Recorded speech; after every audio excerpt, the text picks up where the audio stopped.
కడప జిల్లా కాంగ్రెస్ లో సహకార ఎన్నికల చిచ్చు రాజుకుంటోంది. రాష్ట్ర వ్యాప్తంగా హస్తంగాలి వీచిన ఇక్కడ వైకాపా గెలవడాన్ని ఆ పార్టీ నేతలు జీర్ణించుకోలేకపోతున్నారు. సొంత పార్టీ వారే ఓటమికి కారకులయ్యారని, వారిపై చర్యలు తీసుకోవాలని అధిష్టానానికి ఫిర్యాదు చేశారు. కడప జిల్లా కాంగ్రెస్ లో విభేదాలు సహకార ఎన్నికల్లో రచ్చకెక్కాయి. చాలా జిల్లాల్లో డీసీసీబీ, డీసీఎంఎస్లను హస్తం పార్టీ కైవసం చేసుకోగా కడప జిల్లాలో మాత్రం 2 వైకాపా ఖాతాలోకి వెళ్లిపోయాయి. ఇక్కడ డీసీసీబీ చైర్మన్ బరిలో నిలిచిన అనిల్ కుమార్ రెడ్డి ఓటమిని ఆయన తండ్రి ఎమ్మెల్యే వీరశివారెడ్డి జీర్ణించుకోలేకపోతున్నారు. తన కుమారుడు ఓటమికి మంత్రులు DL Ravindra Reddy, C Ramachandraiah, MLA Adinarayana రెడ్డే కారణమని మండిపడుతున్నారు.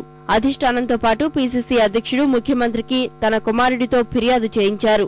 ఆ ముగ్గురిపై క్రమశిక్షణా చర్యలు తీసుకోవాలని మరో నేత వరదరాజుల రెడ్డి డిమాండ్ చేశారు.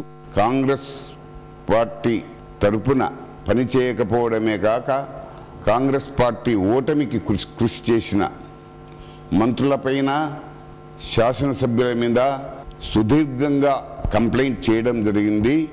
దీని మీద అధిష్టాన వర్గం వెంటనే తగిన చర్యలు తీసుకుంటారని ఆశిస్తున్నా. కాంగ్రెస్ పార్టీలో సీనియర్ మంత్రిగా ఉంటూ గత 30 సంవత్సరాల నుంచి రాజకీయాలలో ఉంటూ వేల కోట్ల రూపాయలు కూడా ఆర్థికంగా డబ్బులు సంపాదించుకొని ఈరోజు కాంగ్రెస్ పార్టీకి వెన్నుపోటు పొడవడం అనేది ఇంత నీతిమాలిన చర్య అంటూ ఎక్కడ ఉండదు.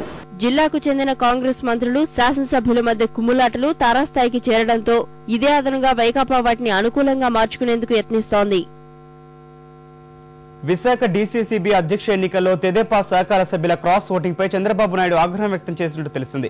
గుంటూరు జిల్లా జంపనిలో బస చేసిన బాబును కలిసిన ఎమ్మెల్యేలు వెలగపూడి రామకృష్ణ బాబు, రామానాయుడు, కేఎస్ఎన్ రాజు, యలమంచిలి ఎమ్మెల్యే కన్నబాబు మద్దతుదారులకు ఓటేయడానికి దారితీసిన పరిస్థితులను వివరించారు. మాడుగుల, చోడవరం ఎమ్మెల్యేలు వ్యక్తిగతంగాను వివరణ ఇచ్చినట్టు తెలుస్తోంది. సొసైటీ ఎన్నికలు ఏవైతే ఉన్నాయో అవతల వాళ్ళు ఎవరైతే గెలుస్తారనుకున్నారో వాళ్ళు గెలిస్తే వాళ్ళకి ప్రమాదం ఉంది.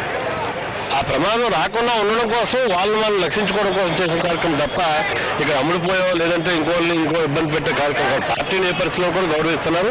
వాళ్ళు కూడా పార్టీ వాళ్ళు. రత్నాకర్ గారు కూడా మేము తెలియజేస్తాం మా పరిస్థితి, ముఖ్యంగా చోడవరం మోడల్ నియోజకవర్గాల్లో ఉన్నటువంటి రాజకీయ పరిస్థితులు మేము నిర్ణయం తీసుకోవడానికి గల కారణాలు కూడా మేము వివరించాం. రెండోది లిఖితపూర్వకంగా మా వివరణ ఇస్తాం.